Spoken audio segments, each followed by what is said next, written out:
Thank you, Rick. I appreciate it. Terima kasih, Rick. I want you to know when I got off the plane and saw the palm trees and felt the warm weather, I thought I was back in Miami.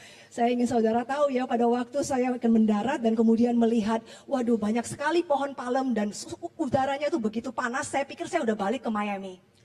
And then when I met the friendly people here, I knew I was back home. Dan pada saat saya ketemu dengan semua orang yang begitu ramah di sini, saya tahu saya sudah balik pulang kampung.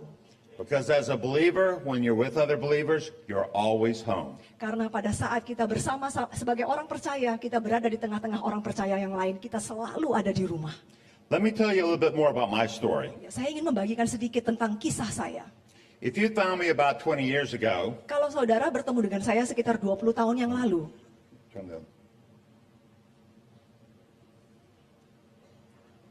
if you found me about 20 years ago, ya kalau saudara menemukan saya sekitar 20 tahun yang lalu, I was living in Orlando, Florida. Saat itu saya tinggal di Orlando, Florida.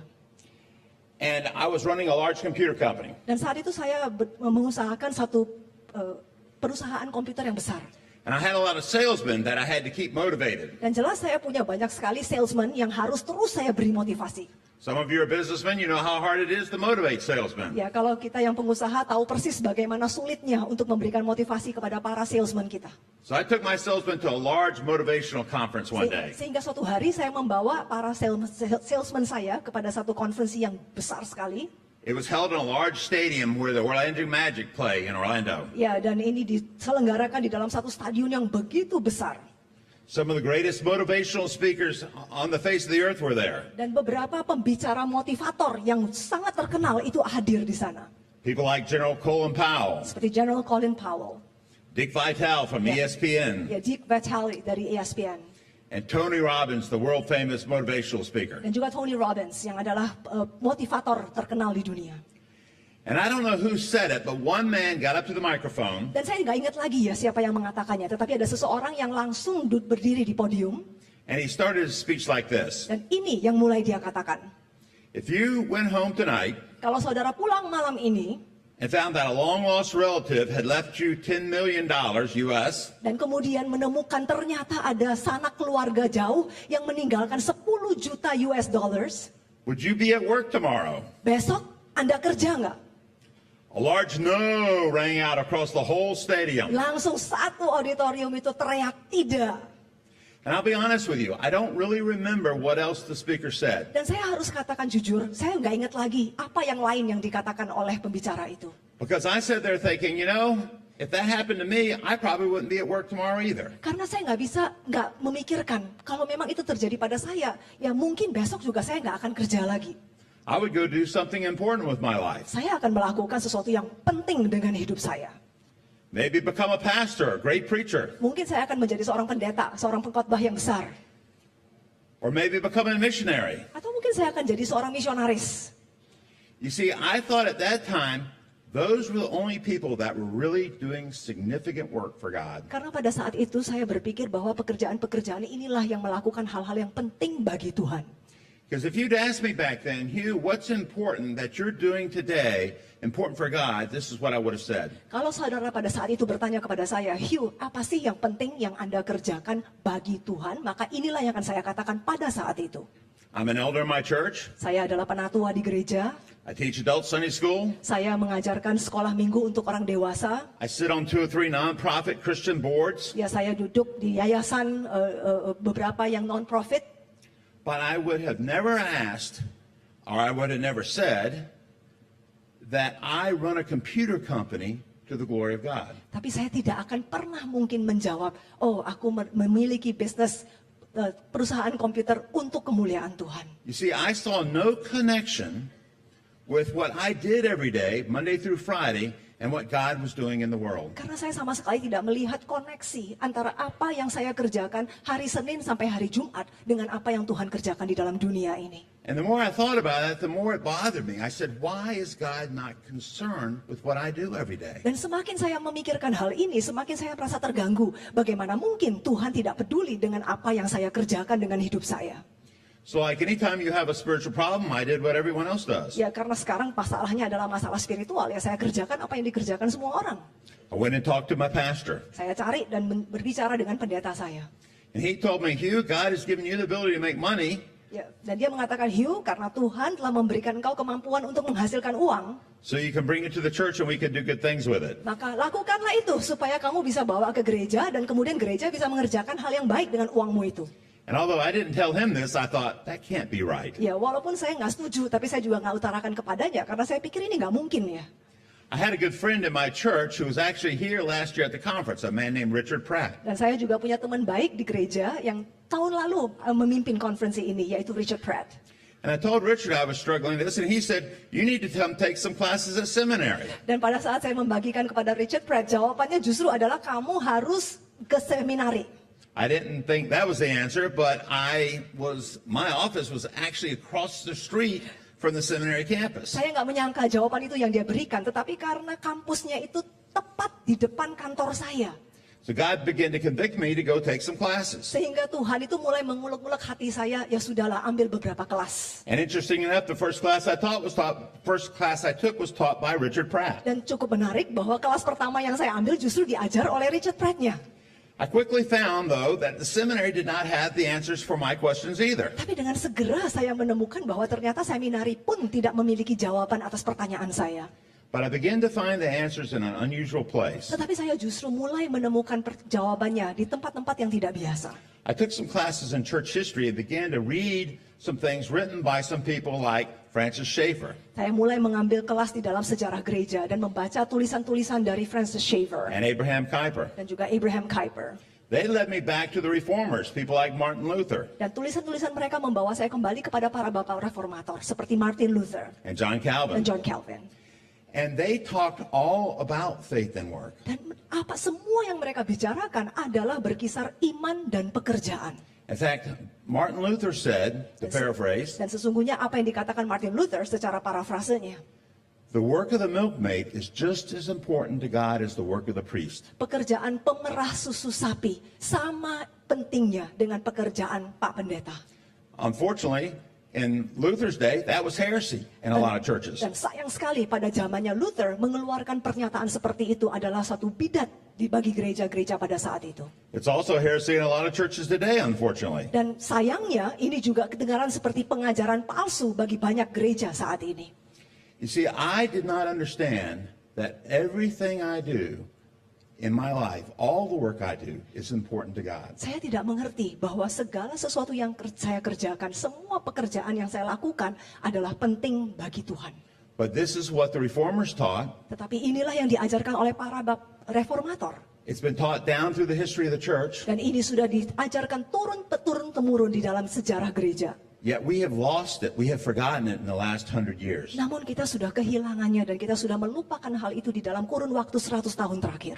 As followers of Christ, Dan sebagai pengikut-pengikut Kristus, we must address our failure tetapi kita benar-benar harus menyikapi kegagalan kita ini. to live as His people in the workplace Dan benar-benar hidup sebagai umat Allah di tengah-tengah pekerjaan kita. and to think theologically about how we integrate our faith and our work. Dan dapat berpikir secara teologis bagaimana caranya kita mengintegrasikan iman kita di dalam pekerjaan kita.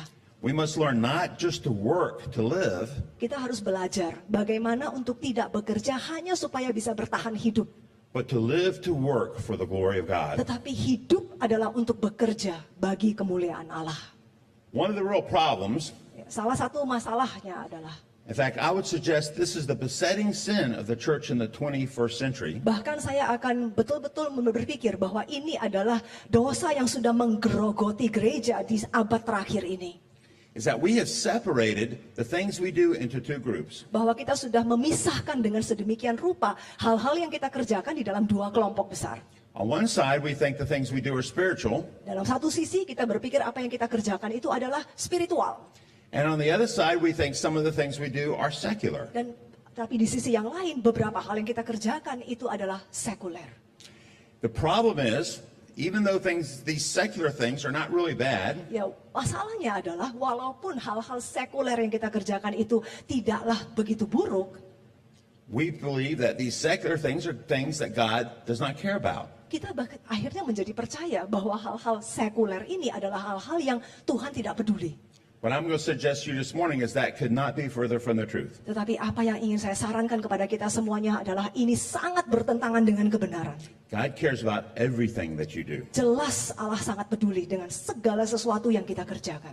You see, when I was in college in the last century, Pada saat saya masih kuliah ya, itu di abad terakhir, people talked about this secular spiritual divide like this. orang-orang berbicara tentang pemisahan antara yang sekuler dan yang kudus itu seperti ini. There were certain spiritual jobs, being a pastor or a missionary. Ada beberapa pekerjaan itu yang bersifat pelayanan seperti pendeta, menjadi misionaris. Then all the other jobs were on the secular side. Tetapi pekerjaan-pekerjaan yang lain itu masuk di dalam kategori sekuler.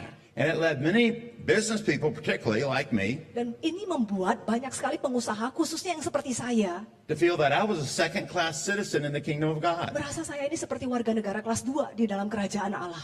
It's interesting, I get to go to a lot of Christian colleges today, Ya, menarik sekali ya, saya bisa kuliah di banyak sekolah Kristen sekarang.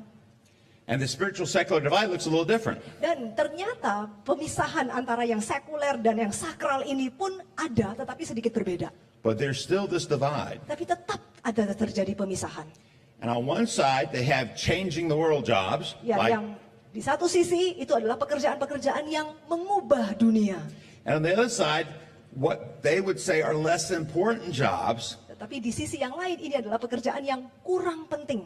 which is where many of us work today. Ya, bukankah ini adalah pekerjaan sebagian besar dari kita saat ini? Now, interestingly enough, this has not always been what's taught in the church. Tetapi menarik sekali bahwa sebenarnya ini bukanlah yang terus diajarkan gereja. I want to read you a passage from a sermon from one of my favorite preachers named Charles Spurgeon. Ya, saya ingin membacakan satu bagian firman yang dari salah seorang pengkhotbah favorit saya, yaitu Charles Spurgeon. He preached this in 1874. Dan inilah yang dia khotbahkan di tahun 1874. To a man who lives unto God, Bagi dia yang hidup untuk Allah, nothing is secular. tidak ada yang sekuler. Everything is sacred. Semuanya sakral. He puts on his workday garment, Dia kenakan pakaian pekerjaannya. and it is a vestment to him. Dan itu menjadi jubah permandian bagi dia. He sits down at his meal, and it's a sacrament. Dia duduk untuk makan, itu menjadi sakramen. He goes forth to his labor, and therein exercises the office of priesthood. Dia berangkat untuk kerja, di sanalah dia justru mengerjakan peran keimamannya. His breath is incense, and his life sacrifice. Nafasnya adalah dupa, dan hidupnya lah pengorbanannya. He sleeps on the bosom of God, and lives and moves in his divine presence. Dia tidur di dalam pangkuannya Allah, dia hidup di dalam hadiratnya. To draw a hard and fast line, Ya, supaya kita betul-betul jelas dengan apa yang dikatakan. and to say that this is secular, Dan kemudian mengatakan ini adalah sekuler, and this is spiritual, di sini adalah yang sakral, ini adalah yang sekuler. to my mind, is dramatically opposed to the teaching of Christ and the spirit of the gospel. Bagiku, ini adalah sepenuhnya bertentangan dengan apa yang diajarkan oleh Kristus dan apa yang diberikan oleh rohnya. You see, I needed to change the way I thought. Jadi saya harus mengubah pikiran, cara saya berpikir. I was one of the people I would say, did you hear about John who works at the bank, who's quit his job to go into full-time Christian service? Dulu saya adalah salah satu dari orang-orang yang selalu berkomentar seperti ini. Dengar nggak tentang si John yang sudah meninggalkan pekerjaannya di bank untuk bekerja sepenuh waktu di gereja? And what I learned from the reformers Tetapi apa yang saya pelajari dari para reformator is that all work is Christian service for the believer. adalah semua jenis pekerjaan adalah merupakan pelayanan bagi orang-orang yang percaya. After all, Paul tells us, Karena Paulus juga mengatakan kepada kita, so wherever you eat or drink, apapun yang kamu kerjakan, apakah makan atau minum, whatever you do, apapun yang kita lakukan, do it all for the glory of God. lakukanlah itu bagi kemuliaan Allah Bapa. Now, we have a friend that lives in McLean, Virginia, named Oz Guinness. Ya, kami juga memiliki seorang teman yang tinggalnya di dekat Virginia, itu adalah Oz Guinness. And about 20 years ago, he wrote a very important book called The Call. Sekitar 20 tahun yang lalu, dia menulis sebuah buku yang sangat penting, judulnya Panggilan Itu. In that book, he suggests that the primary calling of all Christians is to become a disciple of Christ. Dan di dalam buku itu dia memaparkan bahwa panggilan primer bagi seluruh orang Kristen adalah menjadi seperti Kristus. That is a calling we all share as believers. Dan ini adalah panggilan yang kita semuanya miliki sebagai orang-orang percaya. But out of that primary call, Guinness suggests there are 4 secondary calls. Tetapi dari panggilan primer tersebut, Os Guinness menyarankan ada mengalir 4 panggilan sekunder. These secondary calls are where we work out our salvation in fear and trembling in a real world. Dan di dalam panggilan yang sekunder inilah kita mengerjakan keselamatan kita dengan takut dan gentar di tengah-tengah dunia ini. It is in this secondary calling that we interact with the people around us in the world. Justru di dalam mengerjakan panggilan sekunder inilah kita berinteraksi dengan orang-orang yang ada di sekitar kita. And he suggested those 4 callings, these 4 secondary callings, fall into 4 groups. The first Dan dia menyarankan bahwa 4 panggilan sekunder itu ada di dalam salah satu kategori ini. Yang pertama is the call to the church. adalah panggilan kepada gereja. The second is our call to family. Yang kedua, panggilan kepada keluarga. The third is our call to community. Yang ketiga, panggilan kepada komunitas. And the last is our call to vocation. Dan yang keempat, panggilan kepada vokasi kita, pekerjaan kita. See, the primary call to become a disciple of Christ Jadi panggilan primer yaitu menjadi murid Kristus is it is something you become. ini adalah sesuatu yang proses kita itu menjadi. These other 4 secondary calls are things that we go and do. Tetapi 4 panggilan sekunder adalah hal-hal yang akhirnya kita kerjakan. And they represent all of the work we do, both paid and unpaid. Dan ini mewakili seluruh jenis pekerjaan yang kita kerjakan, baik yang dibayar maupun yang tidak dibayar. In these 4 areas, the church, the family, the community, and our vocation. Yaitu di dalam keempat wilayah ini, apakah itu gereja, keluarga, di dalam komunitas, dan juga pekerjaan kita. And it's important to understand, just because you're called to do something in a vocational call, Sehingga penting sekali bagi kita untuk menyadari bahwa kalau memang kita dipanggil untuk secara spesifik di dalam pekerjaan, that does not give you an excuse not to be faithful in the call in the other 3 areas. bukan berarti kemudian kita bisa tidak setia terhadap panggilan kita di dalam 3 wilayah yang lain. Just because God's called you to be in an important job, Karena Tuhan sudah memanggil kita mengerjakan satu pekerjaan yang begitu penting, you can't ignore your family. kita tidak bisa mengabaikan keluarga kita. You can't ignore the responsibilities that you have to your church. Nggak mungkin kita mengabaikan tanggung jawab kita kepada gereja. It's important to understand, as believers, we live integrated lives where all of this work is important. Jadi penting sekali bagi kita untuk menyadari bahwa sebagai orang-orang percaya kita hidup dalam satu hidup yang terintegrasi. And has to be appropriately balanced every day. Dan ini harus secara sangat jelas diseimbangkan di dalam keseharian kita. Now I want you to hear a quote by a woman named Dorothy Sayers. Saya ingin kita mendengarkan satu kutipan yang disampaikan oleh seorang wanita bernama Dorothy Sayers. She was in England and was a friend of C.S. Lewis and J.R.R. Tolkien. Dan dia berada di Inggris pada saat itu, teman dari C.S. Lewis dan J.R.R. Tolkien. And over 70 years ago, she saw the problem that was beginning to happen around work. Dan selama 70 tahun yang lalu, pada saat 70 tahun yang lalu, dia mulai melihat masalah yang timbul di antara seputar pekerjaan. And she wrote this. Dan inilah yang dia tulis. In nothing has the church so lost her hold on reality as in her failure to understand and respect the secular vocation. She has allowed work and religion to become separate departments, and is astonished to find that, as a result, the secular work of the world is turned to purely selfish and destructive ends, and that the greater part of the world's intelligent workers have become irreligious, or at least uninterested in religion. But is this astonishing? How can anyone remain uninterested in a religion which seems to have no concern with 9/10 of his life? Tidak ada yang melampaui kegagalan gereja dalam kehilangan pengaruhnya di dalam realita hidup dibandingkan dengan kegagalannya untuk mengerti dan menghargai vokasi sekuler. Gereja telah mengizinkan kerja dan agama menjadi 2 unit yang terpisah. Tapi lantas kaget saat menemukan bahwa akibatnya pekerjaan sekuler dunia ini justru berubah dengan tujuan yang benar-benar egois dan menghancurkan. Dan sebagian besar dari pekerja-pekerja di dunia yang pintar justru tidak lagi religius. Atau paling tidak sama sekali tidak tertarik dengan agama. Namun apakah ini mengagetkan? Bagaimana mungkin seseorang bisa tertarik dengan sebuah agama yang kelihatannya seakan-akan tidak peduli atas 9/10 dari hidupnya? Now, let me show you what I want to try to accomplish this morning in these 4 sessions. Saya ingin menjelaskan kepada kita semua sebenarnya apa yang ingin saya capai di dalam 4 sesi konferensi kita hari ini.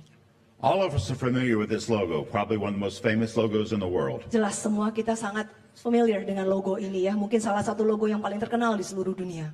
But very few of us have heard the story that goes behind the Tapi logo. mungkin sedikit sekali dari kita yang mendengar kisah di balik logo ini. Fred Smith, the owner of Federal Express, Ya, Fred Smith yang adalah pemilik dari Federal Express, about 20 years ago, went to his advertising department and said, I want a new logo. sekitar 20 tahun yang lalu dia berkata kepada tim marketingnya, aku ingin logo yang baru. I want it to be sharp and modern. I want it to last for 20 years. Ya, dan aku ingin logo ini betul-betul modern dan sangat tajam dan bisa bertahan sampai 20 tahun lagi. Back in those days, freight companies had an arrow in their logo. That was tradition. Ya, pada saat itu sudah menjadi tradisi bahwa setiap perusahaan kargo itu pasti punya gambar anak panah di dalam logonya.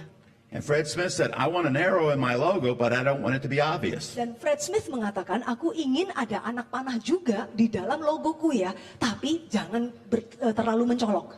Do you see the arrow in the logo? Bisa nggak melihat anak panah di logo ini? Now, if you're like me, I hate these puzzles because I never get it. Ya, kalau saudara seperti saya ya, biasanya diberikan tugas seperti ini saya nggak pernah bisa dapat. So I'll give you a hint. Jadi saya kasih hintnya. Now, do you see the arrow? Sekarang kelihatan ya anak panahnya. I would guess most of you have seen this logo 1,000 times, Saya bisa menebak mungkin kita banyak yang sudah melihat logo ini 1000 kali. but you've never seen the logo, or never seen the arrow. Tapi belum pernah melihat anak panahnya. What I want to do today Jadi apa yang ingin saya kerjakan hari ini is change the way you look at faith and work. adalah mengubah cara pandang kita di dalam melihat iman dan pekerjaan. Because you've seen this picture of the logo, Ya, hanya karena saudara sekarang sudah melihat gambar dalam logo ini, you'll never look at that logo again without seeing the arrow. saya yakin setiap kali sekarang saudara melihat logo FedEx ini sudah tidak akan sama lagi. And I don't want you to ever think about faith and work again Ya, dan itu juga tujuan saya. Saya tidak ingin saudara melihat iman dan pekerjaan and believe that what you're doing is secular. dan kemudian percaya, oh kalau saya kerjanya biasa-biasa, ini adalah sekuler. And that God does not care about what you do every day. Dan bahwa Allah tidak peduli dengan apa yang kau kerjakan setiap hari. See, one of the things I suggest in my little book Ya, jadi salah satu hal yang saya sarankan di dalam buku tipis saya, is the number one tool that God has given each one of us bahwa satu alat yang pertama yang Tuhan sudah berikan kepada kita to find personal satisfaction and significance adalah untuk menemukan suatu kepuasan pribadi dan rasa penting. and to further His kingdom in this place, in this time. Dan kemudian untuk memperluas kerajaannya di tempat ini pada masa ini. And to serve your neighbor Dan untuk melayani sesamamu. is our work. Inilah pekerjaan kita.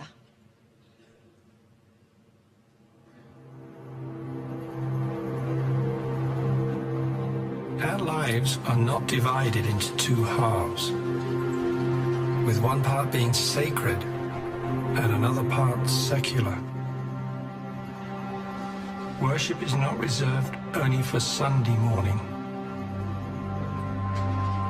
but for Monday morning as well. Every time we get out of bed and ready ourselves for the day.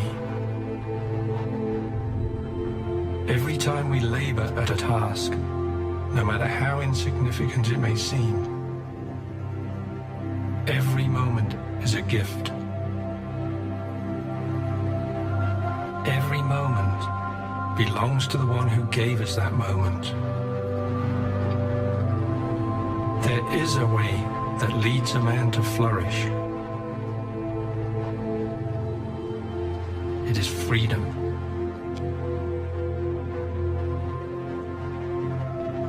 The freedom to discover his true potential, to keep the fruits of his labor, to find fulfillment in his work.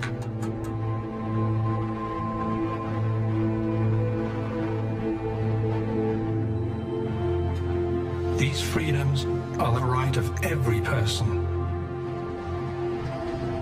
because they come woven into the God-given dignity of every person. Where they exist, societies and people flourish. Where they are absent, there is only poverty. These freedoms must be championed, for this is God's design for us, for the good of all He has created.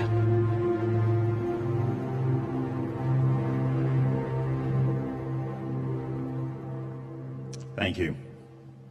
Terima kasih.